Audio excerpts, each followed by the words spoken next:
So I was looking to buy another keyboard. There weren't many keyboards to pick from, but I just kept looking.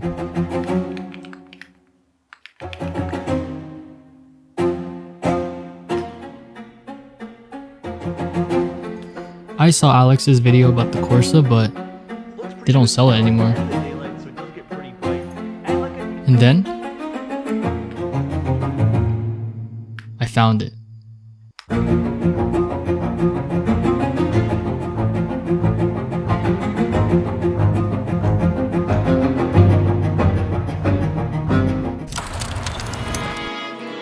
So while we wait for the board to arrive, let me explain why I chose the QK75N.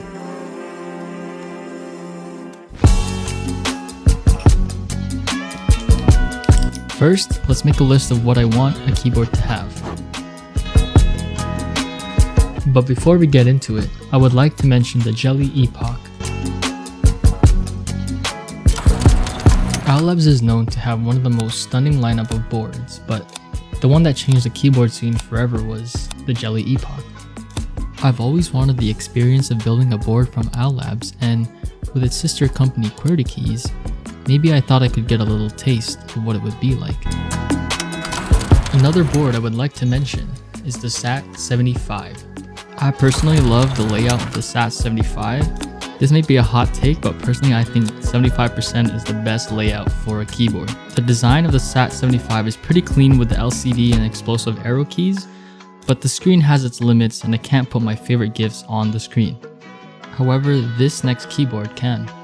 Matrix Corsa has a screen just like my Zoom 75, and I've had my eyes on this board back when Alex posted a video about it. I love the customizability with the screen, but the thing is, I don't really want another 65% board. Plus, there's one thing that they're both missing. The knob.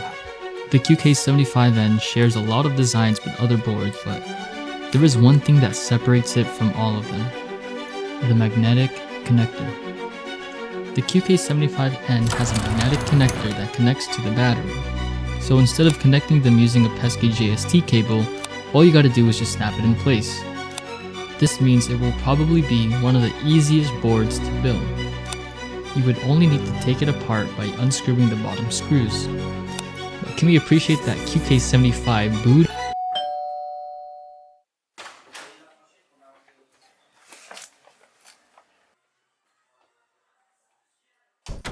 Now that we have the keyboard, it's time to unbox. First, we need our cutter and the box. Then we can get straight to cutting. I waited quite a while for this keyboard and I'm super excited to open it up. Upon opening the box, you're introduced with this green carrying case.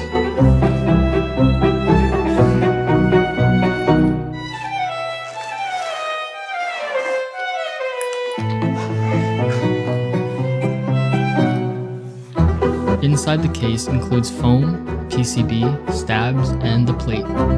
And of course, the keyboard itself. The theme I'm going for with this keyboard is retro red. I really liked how the color turned out. Now, let's flip the board over to show the bottom.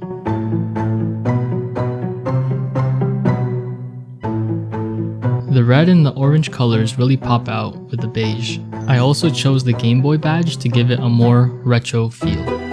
Just like I mentioned previously, we're gonna need to unscrew the bottom 4 screws.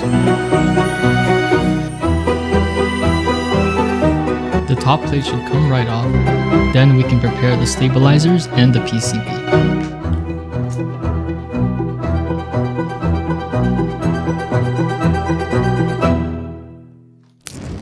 We will be using the provided PE foam and then mounting the stabs and screwing them in place.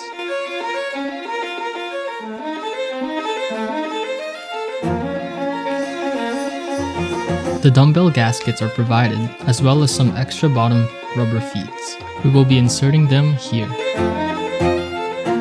However, we won't be putting any near the spacebar.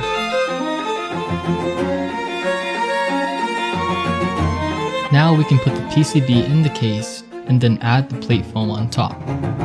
We're gonna have to cut some of the foam because it is interfering with our stabilizer.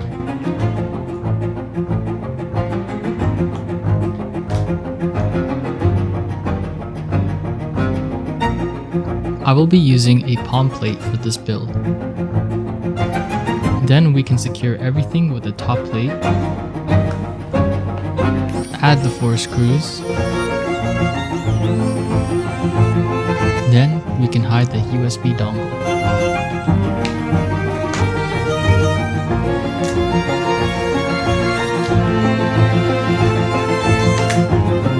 Since we're going with a red theme board, we will be using red keycaps.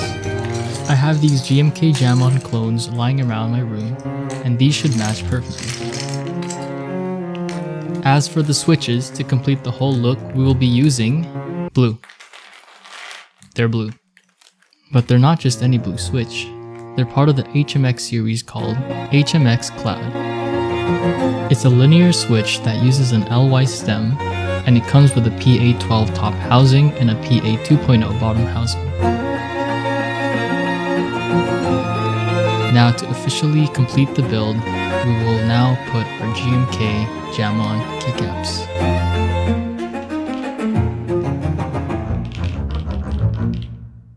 With the build complete, I hope you guys enjoy the sound test.